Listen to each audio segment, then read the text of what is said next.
Hello, everyone. I hope you guys are doing well, and I hope your exams are going well because I know that the matriculants are currently writing their exams right now. I'm not sure when the maths paper one is for the CAPS students.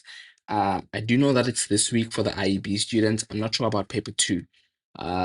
So good luck for all your exams, guys, and I hope you guys are doing well. And I will pray for you guys and make sure that you do well because there's nothing, obviously, well, there are a lot more things in life that are special than doing in matric, than doing well in matric, but it's the start of many, many great things to come when you do well in matric, and you just you get to go to university, and that's a wonderful experience that everyone should try to experience. So I hope you guys do well, and yeah, I'm with you guys. This is the last question that I did last time. This is the thing on the trig. Was this question 5.4? Now, I want to skip a couple of questions on the trig and I want to come to the geometry question. I want to do this question. Now, this question I'm going to skip because this is like you can find it online where they go through all the proofs that you maybe examined in your exams. This is one of them. This is the one that proves that the opposite angles of a cyclic quad add up to 180 degrees. So this is what this question is trying to prove. So please check it out online because these are free marks because you can memorize this or you can try to understand it. I would recommend trying to understand it because if you understand it, you don't have to memorize it. But if you don't want to understand it, you can memorize it and you are guaranteeing yourself of getting at least 5 marks in the exam. So you already know that you have 5 marks in the bag. So I would say please try and learn this and try and understand it. I want to get through more of the questions that a lot of students tend to struggle with. So I want to go through this question and hopefully this question, some of this question. If I don't finish this question, then I will just go through this question again when I am doing another video. But let's start with this one first. So let's make some space here. Now, a piece of advice for you guys. Whenever you're doing geometry, so I used to hate geometry before I got to grade 10. Luckily, when I got to grade 10, I went to a new school and I started doing really well. A lot of the students that I've tutored are going to recall that story because I've told them this before. But I used to hate geometry. I didn't like it because I used to get it wrong all the time and it would drop my marks. But geometry is a wonderful section of mathematics because here we're looking at different shapes and it basically tests your ability of looking at different pictures from different angles and being able to analyze them. So it trains your brain to be able to analyze and to be able to think from a different perspective than just solving for x and y and solving equations. So one of the more important things in geometry is to first read what you've been told before you look at the picture and you look at the questions. First, read the information that you've been told and highlight this information and everything that you know from what you've been told on the picture. When you do that, you find out that you actually get to answer a lot of the questions that you are being asked. Whereas if you first look here, you might start freaking out because you don't have the answer to the question immediately. So please, please, please always read the information first before you start attempting the questions. Trust me, it's gonna work. Just try that even when you're practicing and you see it's gonna work. Here we're given the fact that you have a circle, obviously we can see. PR is a tangent to the circle at Q. So PR, here's PR. This is a tangent. Remember, a tangent to a circle just means that it touches the circle exactly once. And they say that QWZ, so QWZ, so this is a straight line, right? This is a chord basically. Well, actually, not the whole thing. This is a straight line from Q to W, that's a chord. From V to W, that's a chord as well. That's what we call it. We call it a chord. It goes from one end of the circle to the other end of the circle. And then QS, V, and W. So QS, V, and W are points on the circumference of the circle. That just means that they are points on the circle itself. And then VWZ, so VWZ, so this angle, that angle is 108 degrees. QSW, QSW, so that angle is 57 degrees. SQW, which is this angle, is 62 degrees. Now, like I said, before you look at the questions, just ignore the questions for now. Let's just look at this picture of what we've been told and let's see if we can deduce some information based on the information that we've been told. They tell us that this angle, Let me just erase that. They tell us that this angle is 67, that angle is 57. If you look closely here, we have a triangle.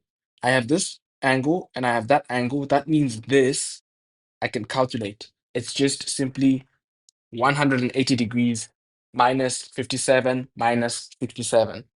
Let me just get my calculator just to quickly do these calculations. If you can, don't use a calculator. It will train your brain to think on your toes, or maybe let me practice what I'm preaching. Let me not use a calculator as well. So we have 180 degrees minus 57 minus 67. So let's first add up 57 and 67. 5 plus 6 is 110. 7 plus 7 is 100 is 14. So 57 plus 67 is 124. 180 minus 124 would be 56. Yes, right? Yes, it's 56 because if we add, yeah, yeah, yeah. Yes, it's 56. So W1 is 56, and the reason is angles of a triangle, but I'm not going to write any reasons because we haven't been asked about W1.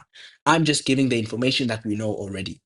Now, we were told here that S, V, W, and Q are on the circumference, or they're on the circle. Can you see that this is a quadrilateral? As a result of this being a quadrilateral, we can actually use what was proven here, that the opposite angles of a cyclic quad add up to 180 degrees. So if this angle is 67, and we don't know this one, we know that this plus this should be 180. So that is 180 minus 67. So 180 minus 60 would be 120, minus 7 would be 113. So this here is 113.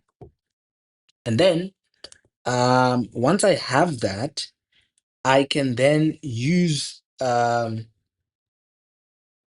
this this angle, this angle here. I know that this angle is 108 degrees. There is a theorem which says that the angle between no, I was gonna say the wrong thing there. The angle, um, no, the exterior angle of a cyclic quad is equal to the interior opposite angle. What does that mean? It means that this angle here, right, is the exterior angle of this cyclic quad. This is the exterior angle. This exterior angle is equal to the interior opposite angle. That means this angle is equal to that angle. So this whole angle is equal to 108 degrees. And that is because of the exterior angle of a cyclic quad is equal to the interior opposite angle in the cyclic quad. When you give the reason, you can't just say exterior angle of a cyclic quad. You're still going to get full marks for the reason. So that means this whole angle S is 108 degrees. But I already know that this portion is 57. So that portion is going to be 108 minus 57. So 108 minus 50 would be 58, right? 108 minus 50 would be 58. So this is 51. Let me get my pen. This is 51. And because this is 51, I can then work out W2. But I could have also worked out W2 by just using the fact that I have a straight line here, and I have this, and I have that. So those are three angles there. It's a straight line. So angles on a straight line tells me that these angles should add up to 180 degrees. So this angle is 180 minus 108 minus 56. I could have also said this angle is 180 minus 113 minus 51 degrees because of angles of a triangle. So it doesn't really matter. You can use whichever one you want to use. I'll just use this 108 and 56. If I add these two, if I say 108 plus 50, it would be 158. 158 plus 6 would be 164. 180 minus 164 would be 16. So this angle is 16 degrees. And you can see that if you say 16 plus 51 plus 113, it should give you 180. Let's do that. This is a 51 plus 10, which is 61, plus 6, which is 67.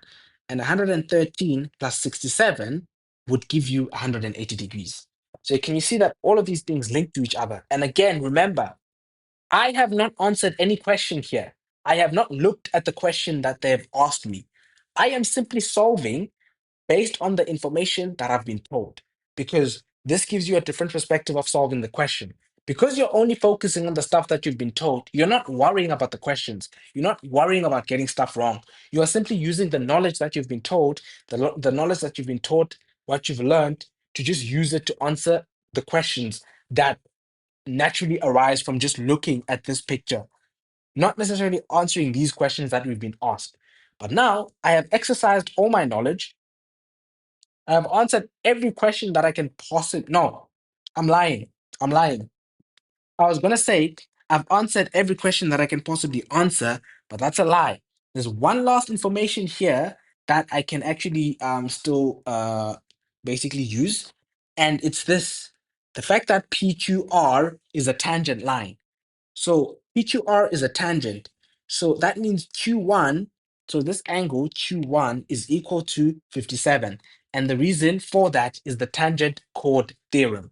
The angle between a tangent and a chord is equal to the angle on the other on the what is the reason again? Well, I know that the reason is tangent chord theorem, but I just forgot what the theorem says now. But essentially, what we're saying here, right, is if you have a tangent, right, if you have a tangent and you have a chord. So here I have a tangent, right?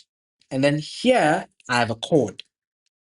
The tangent chord theorem tells me that the angle between the tangent and the chord, right, which is this one, is equal to the angle on the other segment of the circle. So this angle here is equal to that angle. And how you can look at this is that you always have to be able to draw this line, like this L line, where I'm looking at an angle between a tangent and a chord, and it must be equal to the angle on the other segment of the thingy of the circle. I will just pause this video. No, actually, I can't pause it. No, I can't pause it. Okay, I just wanted to confirm the correct terminology. I wanted to use the correct terminology when I'm explaining this tangent chord theorem. But essentially, the tangent chord theorem tells us that the angle between this tangent and that chord is basically going to be equal to that angle. And this is also applicable to this angle because this is still a tangent, that's still a chord. The angle between the tangent and the chord is going to be equal to this angle. That tells us that Q1 is equal to 57 degrees, and Q3 is equal to 56 56 degrees. And you can check this, that these angles, when we add them together, they should give us 180 degrees. If we take 56 and we add 57, 50 plus 50 is 100. 6 plus 7 is 13. So we have 113. 113 plus 67 is 180 degrees. And then you know that you're actually correct in saying that this is 56 and that's 57. And the reason for that is the tangent chord theorem. So now I have basically answered everything that I can based on this information. So now I'm going to look at the questions that have been asked. So now they're asking me determine the size of V. So V is equal to 113 degrees. I've actually already answered that question. So we can just say 8.2.1, V is equal to 113 degrees. And remember the reason I gave for that? Opposite angles of a cyclic quad. I'm going to use the shorthand notation for writing these reasons so that you guys are aware of this, so that you can save time when you are doing your exam. Because you can write this. You don't have to say opposite angles of a cyclic quad and write it explicitly as opposite and as angles. You can just use this shorthand, almost like slang, if you like. Then they're asking what is the size of S1? S1, I said is 51 degrees. And the reason why I said it's 51 degrees is because of the exterior angle of a cyclic quad.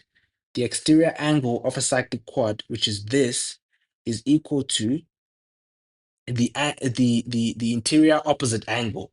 That means that this angle is equal to that angle. That's why S1 is 51 degrees. So you can just go S1. Okay, let me just make my thing a bit bigger so it's easier to see. And then let me zoom in here. I hope you guys can see clearly. S1 is equal to, I think, was it 51? 51, right? Yes, 51. 51 degrees because of exterior angle of a cyclic quad. Then they are asking us what is WQR. So what's that angle? WQR. So they're asking for this angle. WQR. I already answered that. It's 57 degrees because of tangent chord theorem. So WQR is 57 degrees. Tangent chord theorem. And that is your 6 marks. 6 marks there. And yeah, we're done basically. Now, I know you guys are probably wondering, how am I doing all of this? Am I maybe looking at a note or like, because I'm just literally having all the reasons in my head and I'm not even thinking about, okay, what is this? What is this? It's because for me, this question is relatively easy because I practiced so many geometry papers when I was doing grade 12 and when I was doing grade 11.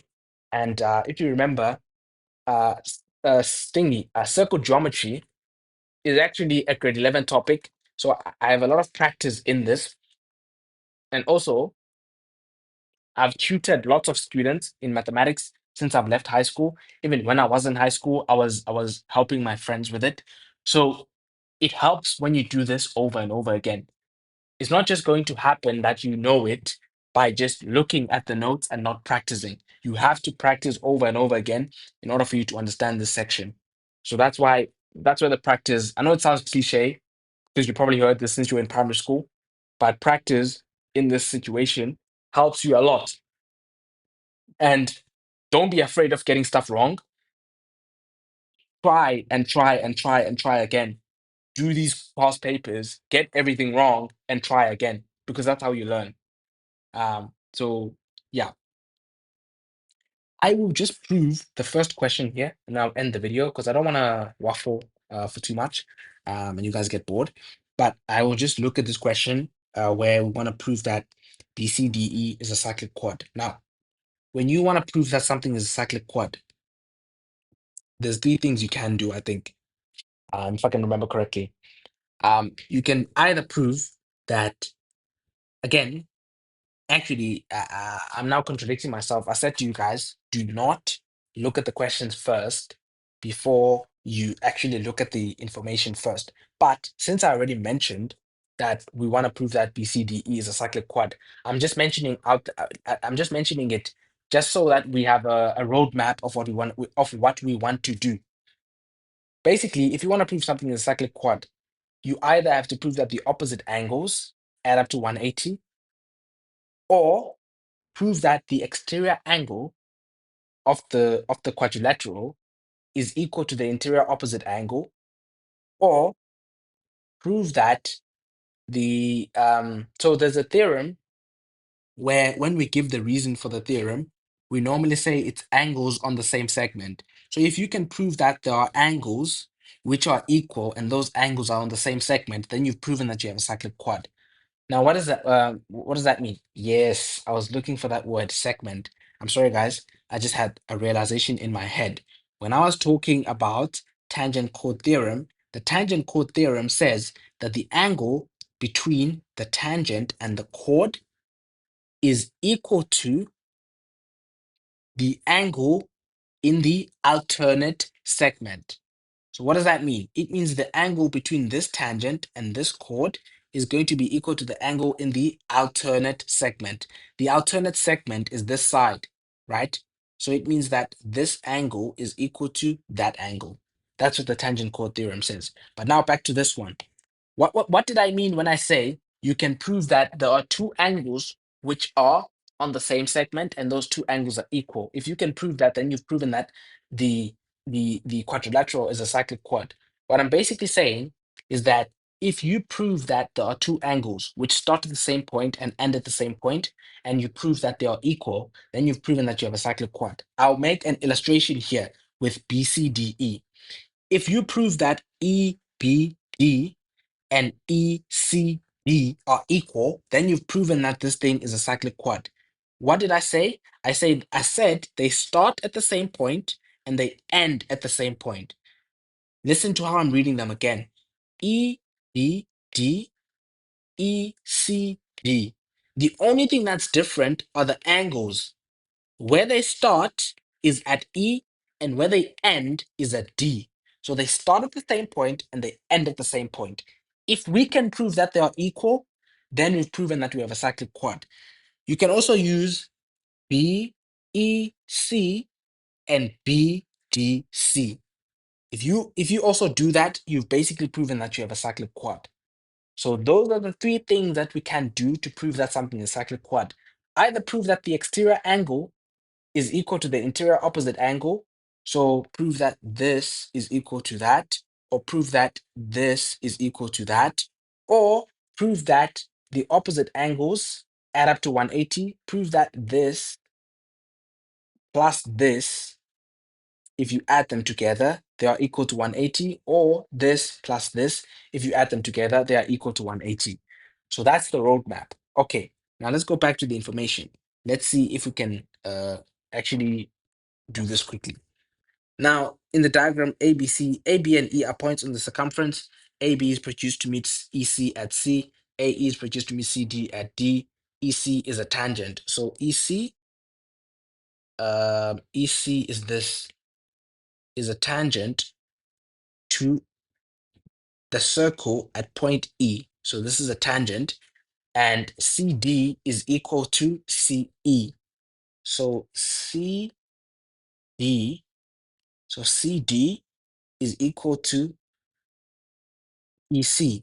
So this is equal to that.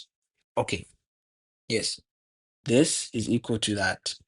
Now, because EC is equal to CD, it means that this angle CEE and CED, so that angle, they are equal. And that's because of angles opposite equal sides. That's a reason from grade 9, I think. So you should know that from grade 9. Angles opposite equal sides. Because these two sides are equal, the angles that are opposite those equal sides should also be equal. Then what I can also do is that, so we say here, okay, they didn't say anything about the center. They did tell us though that EC is a tangent to the circle at point E. This means that the angle between the tangent and the chord, so this angle E3 is equal to angle A. So E3, hopefully you can see that, E3 is equal to angle A, and that's because of tangent chord theorem. Also, E1, which is the angle between the tangent and the chord, is equal to B1. And that again is because of angles, oh, no, not angles, because of the tangent chord theorem. Now remember the roadmap that I said here. I said we either need to prove that the exterior angle is equal to the interior opposite angle, or we need to prove that the opposite angles add up to 180, or we need to prove that two angles which are on the same segment are equal. So if I call B1 X, let's say I call B1 X, I'm going to use the red thing. Let's say I call B1 X, right? can I prove that this angle, no, I didn't mean to erase there. Can I prove that this angle is also equal to x? Because if I do that, then we've proven that this is a cyclic quad, right? Now, I know that B1 is x. So therefore, as a result of B1 being x, it means that E1 is also x. And that's because of tangent chord theorem, right? Now, I know that E3 is equal to A, but I don't know anything about E3 as of yet, right? I'm trying to prove that, oh, yes, I've already done it. Because I'm going to highlight this here, and that. Can you see that we have an X forming? So we can use vertically opposite angles. So this means that E1 is equal to E4. And I've already said that E4 is equal to this. That means this is equal to that. So therefore, we've proven that this exterior angle is equal to that. So therefore, we've proven that we have a cyclic quad. Now, I challenge you guys to try and find another way of proving the same thing that is different to the one that I just did right now. Because I'm sure there's many other ways in which you can prove that we have a cyclic quad. So what I said here, I said, let, let me zoom in. Let B, was it B1? Yes. Let angle B1 be equal to X, right? And then I said that E1 is also equal to X because of tangent chord theorem, right? And because it's equal to X, I know that E4 is also equal to X. E4 is equal to X because of vertically opposite angles. Again, that's a reason from grade 8 and grade 9, I think, because we have this like X shape forming here. This X shape forming. Those two angles are equal. And then I know that E4 is equal to angle D because of angles opposite equal sides. E4, no, angle D is equal to X because of angles opposite equal sides. Again, that's a reason from grade 9. The reason why I mentioned that this is a reason from grade 9, I'm not trying to tease you guys or anything that you should know it, but it's important to stress that you do not get marks for these two reasons because they assume that you should know it because it's something that you were taught in grade 9. But if you get this wrong, you are not going to get the mark for saying that E4 and angle D is equal to X. So you have to get these reasons correct, even though you don't get marks for them. So angle D is equal to X. That means that angle D is equal to angle B1. So therefore, angle D is equal to angle B1, which is equal to X. So therefore, BCDE is a cyclic quad. And this is because of, you can just write this converse exterior angle of a cyclic quad. The reason why I'm saying converse is because the converse of this theorem says that if the exterior angle of a quadrilateral is equal to the interior opposite angle, then that quadrilateral is a cyclic quad. So that's why I'm saying the reason I'm giving for saying it's a cyclic quad is because of the converse of exterior angle of a cyclic quad. You can't say that BCDE is a cyclic quad because of exterior angle of a cyclic quad, because you don't know that it's a cyclic quad. So you cannot use this reason and say exterior angle of a cyclic quad, because then you would be assuming it's a cyclic quad. That's why you have to say converse. You can say let me say, or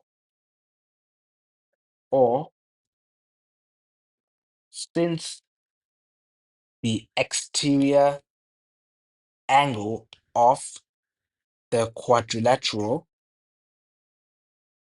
is equal to the interior opposite angle. You can also give that as your reason. I just like converse exterior angle of a cyclic quad because it's shorter. Um, so now that is basically how you prove 9.1.